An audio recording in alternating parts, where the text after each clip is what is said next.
I'm here with another video for the top 5 series. Now, my colleagues may or may not agree with what I'm saying, but I feel like I was getting the more difficult class lists to work with. And then when I was successful with that class list, it wasn't acknowledged.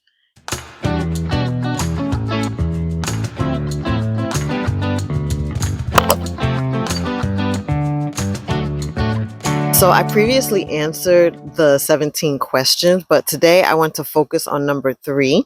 What motivated you to retire? So here are the top 5 reasons in descending order. Number 5, because I could. So why not? I feel that I'm relatively young. I'm 52. So I still have an opportunity to start a whole new career if I want, or just to live a whole different life if I want. And so far, that's what I'm doing. Before I retired, I ran my numbers, I did my research, and everything panned out. I made sure that I did the preparations, which I talked about in detail in my last video, and everything worked out. And here we are 3 years later, and I'm still here. I'm still thriving. So, yeah. Number 4. This one was interesting for me. So I thought of this as I was preparing for this video, and I didn't notice this was happening while it was happening. But upon reflection, I noticed that throughout my career, and I was a teacher, by the way. So throughout my career, I moved around a lot. Part of that was my own motivation, trying to grow professionally and, have different roles. But part of it was also just being moved around a lot. So I moved from grade levels, different classrooms, different schools, and different districts. And what that caused was for me to never really be able to put down roots, never be able to establish myself as a veteran teacher with, someone who could be a mentor to other teachers. I did serve as a mentor a couple of times for new teachers and for student teachers, but not to the level that I should have, having the 25 years of experience I did. So, when you move around like that, you're always the new person on the team.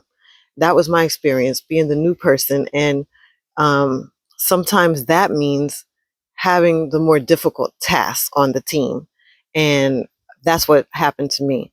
Now, my colleagues may or may not agree with what I'm saying, but I feel like I was getting the more difficult class lists to work with. And then when I was successful with that class list, it wasn't acknowledged. And so it was very, very frustrating. Um, yeah. So like the longest time that I ever had in one place was the last classroom, which was 6 years in first grade. And it was great. Although, it had a lot of ups and downs, which I'll talk about in the next um, couple of numbers. But the students were not really ever the problem. I don't blame them. It was the adults involved. Oh, it's always the adults involved with that. So, number 3, I was beginning to have health issues too. Just, typical things getting older, nothing major, but I needed to go to the bathroom in a reasonable space, and for a reasonable time. And if you're a teacher, I'm sure you can relate to this. I'm sure you know what I'm talking about, that there just were not many bathrooms in the school building designated for teachers. I worked in a building that was built in 1923. No, 1903, I think. Yeah, 1903. This building was really, really old. And it wasn't a really good environment for being able to go to the bathroom. And also the air quality was pretty bad. Who knows what stuff I was breathing in.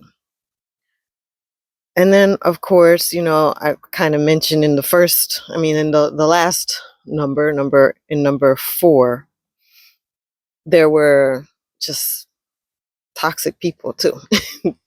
The toxic adults um, didn't help matters, and they just aggravated my issues. So, I decided it's better for me to be at home, to work from home, and have access to my own clean bathrooms and my own clean environment. And you see how I spend a lot of my day outside in the fresh air. This is much better for me. Number two. So, the last district where I had the most stability, unfortunately, I also dealt with a lot of conflict in that district related to the isms. Now, I can't really get into much detail about exactly the kind of things that were happening to me, but, and, you know, being who I am, being the person that I present as, of course, I've dealt with the isms my whole life, but in that particular district, it was really intense. It was one of those kind of districts that was very diverse, actually. And sometimes in districts that are very diverse is where you get a lot of conflict. And surprisingly, the people who I had the conflict the most with were people who looked like me.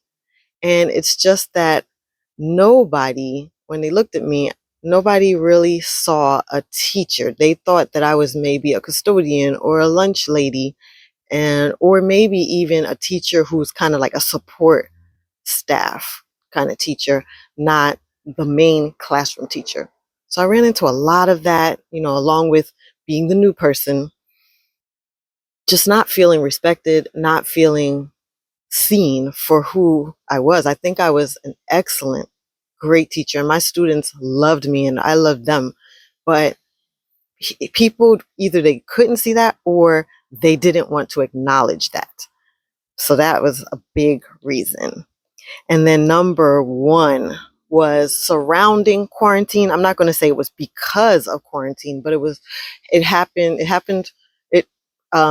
coincided with quarantine. So before, during, and after, I started getting personally and professionally attacked by a supervisor. And it was very intense and that person was forced to resign. So it was that bad. It wasn't just me, but certain people were targeted, and I was one of them.